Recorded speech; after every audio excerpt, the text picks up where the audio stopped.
आइए सुनते हैं आज की कहानी मैं लेकर आई हूँ सती और पार्वती की असली कहानी। जानिए, अंत तक जरूर सुने। माता सती को ही पार्वती, दुर्गा, काली, गौरी, उमा, अंबिका आदि नामों से जाना जाता है। इनकी कहानी बहुत ही रहस्यमय है। यह किसी एक जन्म की कहानी नहीं, कई जन्मों और कई रूपों की कहानी है। देवी भागवत पुराण में माता के 18 रूपों का वर्णन मिलता है। हालांकि 9 दुर्गा और 10 महाविद्याओं, कुल 19 के वर्णन को पढ़कर लगता है कि उनमें से कुछ माता की बहनें थीं और कुछ का संबंध माता के अगले जन्म से है। जैसे पार्वती कात्यायनी अगले जन्म की कहानी है, तो तारा माता की बहन थीं। पुराणों के अनुसार भगवान ब्रह्मा के मानस पुत्रों में से एक प्रजापति दक्ष कश्मीर घाटी के हिमालय क्षेत्र में रहते थे। प्रजापति दक्ष की 2 पत्नियां थीं। पहली प्रसूति और बीरणी। प्रसूति से दक्ष की 24 कन्याएं जन्मी और वीरणी से 60 कन्याएं।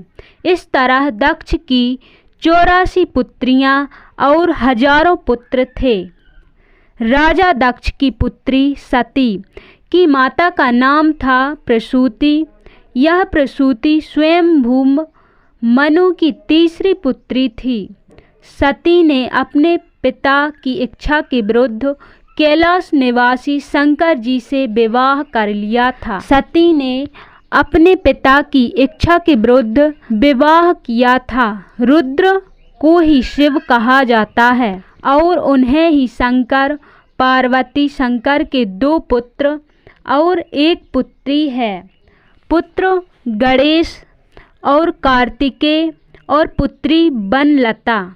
जिन 11 रुद्रों की बात कही जाती है, वे सभी ऋषि कश्यप के पुत्र थे।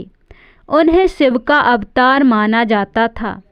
ऋषि कश्यप भगवान शिव के साड़ू थे। माँ सती ने एक दिन कैलाशवासी शिव के दर्शन किए और वह उनके प्रेम में पड़ गईं।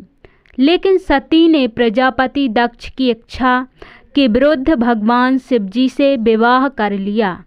दक्ष जी इस विवाह से संतुष्ट नहीं थे, क्योंकि सती ने अपनी मर्जी से एक ऐसा व्यक्ति से विवाह किया था जिसकी वेशभूषा और शक्ल दक्ष को कतई पसंद नहीं थी और जो अनार्य था। दक्ष ने एक विराट यज्ञ का आयोजन किया, लेकिन उन्होंने अपने दामाद और पुत्री को यज्ञ में निमंत्रण नहीं भेजा। फिर भी सती अपने पिता के यज्ञ में पहुंच गईं, लेकिन दक्ष ने पुत्री के आने पर उपेक्षा का भाव प्रकट किया और शिव के विषय में सती के सामने ही अपमानजनक बातें कहीं। सती के लिए अपने पति के विषय में अपमानजनक बातें सुनना हृदय विदारक और घोर अपमानजनक था। यह सब वह बर्दाश्त नहीं कर पाईं और इस अपमान की कुंठावश उन्होंने वहीं यज्ञ कुंड में कूदकर अपने प्राण त्याग दिए। सती को दर्द इस बात का भी था कि वह अपने पति के मना करने के बावजूद इस यज्ञ में चली आई थीं और अपने 10 शक्तिशाली 10 महाविद्या रूप बताकर डराकर पति शिव को इस बात के लिए विवश कर दिया था कि उन्हें सती को वहां जाने की आज्ञा देनी पड़े। पति के प्रति खुद के द्वारा किया गया ऐसा व्यवहार और पिता द्वारा पति का किया गया अपमान सती बर्दाश्त नहीं कर पाईं और यज्ञ कुंड में कूदकर बस यहीं से सती के शक्ति बनने की कहानी शुरू होती है।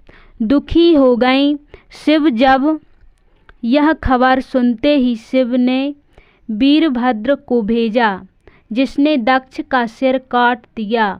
इसके बाद दुखी होकर सती के शरीर को अपने सिर पर धारण कर लिया। शिव ने तांडव नृत्य किया। पृथ्वी समेत तीनों लोकों को व्याकुल देखकर भगवान विष्णु ने अपने सुदर्शन चक्र द्वारा सती के शरीर के टुकड़े करने शुरू कर दिए। इस तरह सती के शरीर का जो हिस्सा और धारण किया आभूषण जहाँ जहाँ गिरे वहाँ वहाँ शक्तिपीठ अस्तित्व में आ गए। देवी भागवत में 108 शक्तिपीठों का जिक्र है तो देवी गीता में 72 शक्तिपीठों का जिक्र मिलता है। देवी पुराण में 51 शक्तिपीठों की चर्चा की गई है। वर्तमान में भी 51 शक्तिपीठ ही पाए जाते हैं, लेकिन कुछ शक्तिपीठों का पाकिस्तान, बांग्लादेश और श्रीलंका में होने के कारण उनका अस्तित्व खतरे में है।